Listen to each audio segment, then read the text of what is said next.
আপনি যদি কোনো রাজনৈতিক দল, অভিনেতা-অভিনেত্রী কিংবা কোনো ক্রিকেট ফুটবল ক্লাবের সমর্থক হয়ে থাকেন, তাহলে এই ভিডিওটি আপনার জন্য।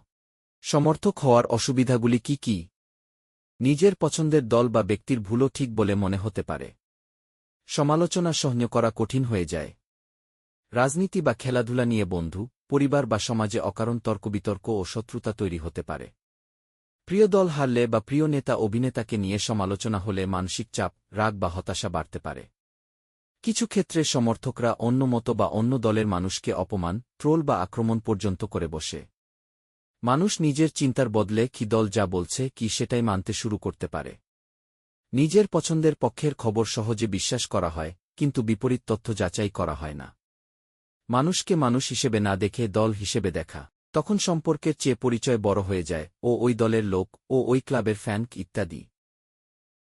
তাই আপনাদের কাছে অনুরোধ, কোনো অভিনেতা-অভিনেত্রীর সমর্থক না হয়ে অভিনয়ের সমর্থক হন।